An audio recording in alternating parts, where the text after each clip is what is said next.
We are 6 days away from a change of government in the United States. Just 6 days away from when the President of the United States goes from bumbling Biden to a bloke who was at the peak of his powers in Donald Trump. Now, you remember one of the things that we learned out of the American election was that the polls are not quite gospel. Remember how we were told uphill and down dale that it was close and super close, and even I was telling you at times things were super close. The reality, of course, he won the popular vote, he won all of the swing states, and he is back with a thumping majority in the Senate and control of the House as well. Well, what do the bookies say about the battle here in Australia? First week that we're back on the air, first real week of the election season as we get ready for one that'll happen in the next couple of months. Well, the battle between the Prime Minister and the alternative Prime Minister, interestingly, is one where the bookies are telling us currently Labor is in a world of trouble, and believe it or not, the actual favourite right now, the Coalition.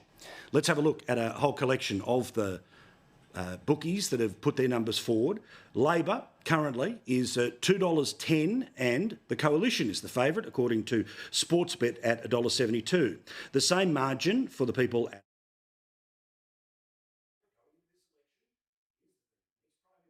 after the election will be Peter Dutton. The TAB ever so slightly better for the Labor Party, but still showing that the favourite. 3 different bookies, and again, bookies could be wrong. Famously, one of them was very wrong in 2019, but the bookies were so right. In and around the American election, this is going to be my North Star to push through much of the garbage that is there. Also worth noting here too is that we have a start to this election year where we have a Prime Minister who's trying to buy his way out of trouble, an announcement a day, millions here, billions there, and Peter Dutton, who is focusing on values. Now, again, I've got some data for you in a second that's going to help explain how these two teams are prosecuting the early days. But while Peter Dutton is talking about big things like a national day, how it should be enshrined in law, how councils should lose their capacity to basically do anything other than do it on the 26th or don't do it at all. But the Prime Minister, he is playing a very old school game here, which is turn up somewhere and throw money at a problem. Now, Tasmania is a place where the Labor Party holds 2 seats, the Liberal Party holds 1 seat, and then an independent, of course, holds the other. The expectation is that if they lose a seat like Braddon or Lyons, the 2 that Labor currently holds, then, of course, things get worse for the government. They move into minority. Things get better for the bookies' favourite in Peter Dutton. Well, today, the Prime Minister was in Tasmania announcing more money. This time, Devonport, $6 million to events that are there. Why? It's a way of trying to hold on to the seat. But again, does anyone remember this announcement in a couple of days' time? This is on top of the more than $10 billion which have been announced thus far when it comes to the NBN or roads. And as we went through in chapter and verse last night, when it comes to priorities, well, I have no doubt that things are needed in Devonport or Nowra, as they have been, and certainly the Bruce Highway, which should have been dealt with years ago, let alone 3 years ago, let alone 5 years into the future. We live in a country where, as I told you last night, 1 in 3 people are struggling at the moment as parents to pay for their school costs, and people are now turning to maxing out their credit card or going to the old-fashioned bank of grandma or grandpa to try to find a way to pay for those school expenses. If the Prime Minister's got $6 million to try to hold in a marginal seat, surely he's got millions of dollars to take care of the charity sector. I'm going to keep talking about this. They should be cracking off hundreds of millions of dollars for the charity sector that is taking care of people right now. They have to be making it easier for the people who are the parents of the kids who are financially struggling to make sure that they do not fall behind in confidence or in any other way when they go to school. Prime Minister, it's up to you. You can hold a press conference a day with an announcement nobody will remember, or you can do something that will actually make people's lives better. But I mentioned before about the data part of this, and you know that when it comes to this show, I try to show you the information, the data from a neutral source, and yes, there's a lot of opinion that I will put in and around it. Put simply, the data are the bricks of the argument, the mortar is the opinion, and hopefully it becomes a wall on which lies crash, to go all John Dutton on you, as I quickly remember that show, Yellowstone. Well, interestingly today, the Australian Financial Review pulled out the speeches, every speech, every press conference which has been made by both the Prime Minister and by Peter Dutton since the start of this election year. And they put it through the old computer and they used a bit of AI here. AI analysis shows that the Prime Minister most frequently is using adjectives to paint a more positive vision, including words such as good, important and successful to describe his government. Meantime, Peter Dutton says weak, incompetent, the worst and shameful are among his most colourful and repeated adjectives to describe both the Prime Minister and the government as the weakest since Federation, while describing himself as a strong leader who would fix the problems. Now, let me explain why this is particularly interesting. Because you see, if the Prime Minister is to win this election, then Australia has to believe that he is a government that has made the country better in the past 3 years. No evidence of that. And if he was to be given even more power into the future, then, of course, he would continue to build the narrative. But the reality is that Australians are much closer to where Peter Dutton is, which is why the bookies are suggesting that there may well be a shock result at the upcoming federal election. In fact, let me show you this here, because there's a whole bunch of polls that are worth showing you. A whole collection of polls that show here about the right and wrong direction of the country. Now, this one is from the Roy Morgan people, and it came out this week, that just 30.5% of people believe the country is headed in the right direction. 54% of people say it's headed in the wrong direction. That number of 30 and a bit is basically the primary vote of the Labor Party right now. But let me show you some more here as we have a look at our next slide from the Essential Research Group. These are the people who come out, and the Guardian polls will often be there. You can see that the right track for the country is just 31%, basically the same as the previous one. And the wrong track is currently at 51%. But then there is this one that I really have to show you, which is, can you name one thing that the federal government has done to make your life financially better? 73% of people can't say. 73% of people can't name one thing. Not too little, too late tax cuts, not all of the other stuff that they claim has made massive changes when it comes to cost of living. And when you actually break this down even more, let me show you this. All voters, 73%, can't name a single thing the government's done. Labor voters, 36% of them say you can name something, but that's the best the government goes. We're back to 78% of people who didn't want this government in the first place, 70% of people who give their preferences to this government, 79% of people who vote One Nation. This is an indication that their preferences most likely go back to the Liberal Party, like they did in 2019, Liberal win, versus what happened in 2022, and others, which can be everything from the Libertarians through to the Teals, 76%. Also something that shows you about who is winning the early days, and while the Prime Minister might be out there trying to do the Lefty Jedi mind trick, that everything's okay and he's a builder and your life is better than it was 3 years ago, when you know your life has been much worse over the past 3 years. And why would you reward the people who, remember, promised to make it better? Not in the never, never. They promised in 2022. Well, we know that in 2023, they took $1,500 off 10 million working Australians. And things have got worse through, of course, 2024. And now, as we move our way to 2025, there have been 12 interest rate rises under this mob. And even if the Reserve Bank does what, fingers crossed, we all hope it does, in the upcoming meeting of pulling it back, you've still got the effective pressure of those 3 years and a dozen interest rate rises, which will not clear by the time of the election. But again, some of the analysis that was done by the Financial Review today was the Prime Minister loves talking about himself. Me, myself, me. In fact, they actually counted it. And God love them for doing so, because they saved me the trouble, right? The data shows that Mr Albanese has used first-person pronouns such as I, me or my more frequently than Mr Dutton. In fact, 443 times since the start of the year he has said I, me or my, compared to just 82 that are there for the alternative Prime Minister.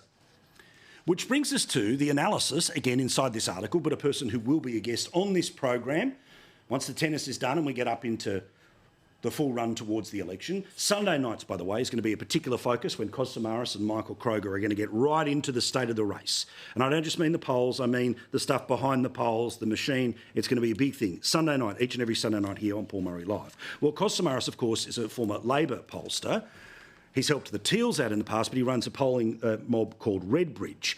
This is what he says about the slogans. At the moment, Labor has a lot more work to do to make sure that its slogan works.